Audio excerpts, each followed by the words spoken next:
perhatikan baik-baik. Keempat, kan? Duk kita sabo gurunya. Sehingga boleh kita taklim, taklim boleh. Pulau taklim kita orang kita. Betul kok kita nyaman. Betul. Pulau taklim kita. Dia tak kau dah, Ada nanti.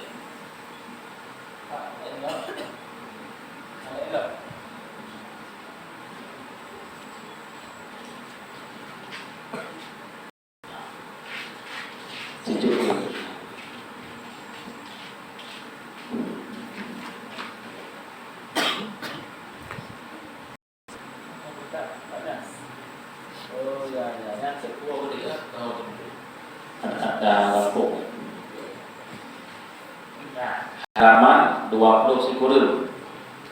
20 Sikuril. Keempat. Faslun fi arkani sholati. Simak. Ini apa yang dia jual tadi? Luar sana jual buku mama tak ada apa.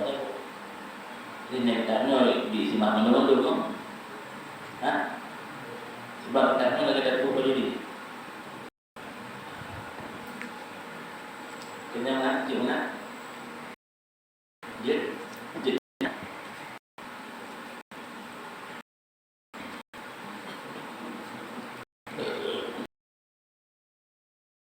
Suatu pasal pada mengatakan rukun sembahyang.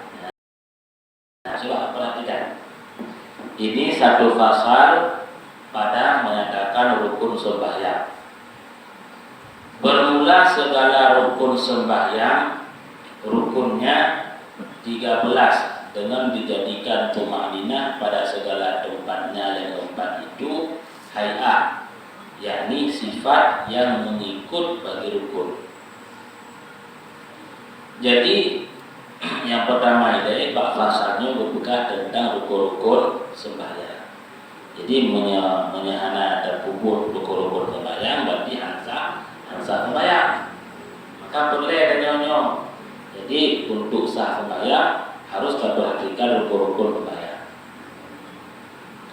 Yang pertama rukun sembahyangnya yang dibuka kitabnya, yaitu sejumlah heblahu yang dibuka kitabnya.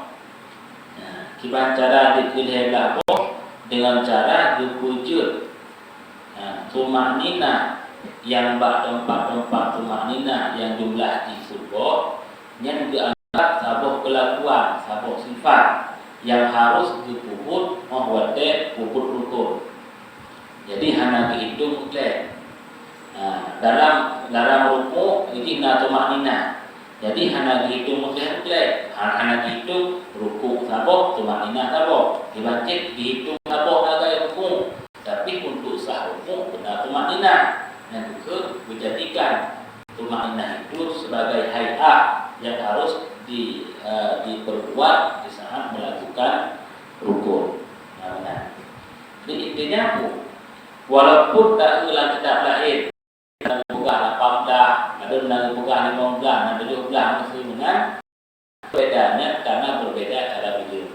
Ini buka ada apa dalam kitabnya dengan cara lainnya bahwa tumakninah yang tempat tumakninah yang jumlah dikubur dari sujud, i'tidal, duduk antara dua sujud, dan tumakninahnya hanya dianggap di sabuk rukun, tetapi di sabuk sifat yang harus dilakukan di saat melakukan rukun.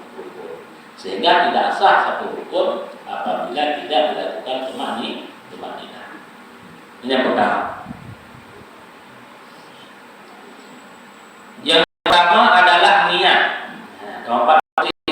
Yang pertama niat. Dan tempatnya niat, maka tiada wajib menuturkan niat itu dengan lidahnya, tetapi sunat dua supaya menolong lidah akan hati. Jadi rukun yang pertama niat. Kibar makna niat kesengajaan untuk melakukan sembahyang. Nah, mana itu? Sengaja sembahyang berlewat berlewat mengikut imam karena Allah Ta'ala. Kesengajaan untuk melakukan sembahyang yang dikun niat sembahyang. Niat. Dia benar kesengajaan untuk kubur sembahyang. Tempat ni batik. Jadi kesengajaannya berdimok batik. Maka hanumada dengan ikut usali doktor tidak hadir hati kepada kandungan usali. Lalai hati lain. Jadi bapak itu usali farada subhi, usali farada subhi mengajar usali farada subhi. Usali farada subhi rakaat ini sengaja dan sembahyang pada subuh bapak itu begina. Tapi hati ini nantinya anak hadir kepada kandungan kepandinya. Dan hasa. Nah, makanya makna ini adalah kesengajaan untuk melakukan sesuatu, itulah niat. Nah, itu kesengajaan untuk melakukan sesuatu, itulah niat. Jadi niat sembahyang ini empat kita mati. Kesengajaan untuk melakukan sembahyangnya benar tadi. Benar. Nah, dan tidak memadai dan dia ikut lafaz ni usalli fardhu subhi dan nawajib yang ikut menunturkan lafaz niat, karena yang sesungguhnya niat adalah kandungan daripada ucapan usalli tersebut. Jadi kandungannya yang ikut dengan niat, kandungan daripada usalli itulah niat. Jadi menunturkan lafaz niat membaca usalli fardhu subhi segala kategori umpamanya tidak wajib dan bukanlah hal yang wajib dilakukan. Hukumnya sunnah. Untuk sunnah agar tertolong lidah akan hati. Mangat mudah hatinya, mangat terbantu hati dengan lidah. Karena awake ikut usahi, izin lidah ikut juga sengaja lu sembahyang pada subuh. Kemana latih ini? Jadi bapak itu sengaja lu sembahyang pada subuh. Jadi bapaknya itu sengaja lu pada subuh. Nyambung di antara bapak dengan dalam hati. Jadi, tapi dengan itu dan borotnya tidak mudah untuk terbantu.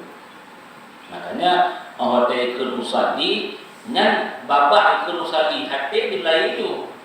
Usalli fardhu subhi sengaja dan sembahyang pada subuh 2 rakaat karena Allah Ta'ala. Dan hatinya dikidul dengan ini. Usalli fardhu subhi sengaja dan sembahyang pada subuh 2 rakaat karena Allah Ta'ala.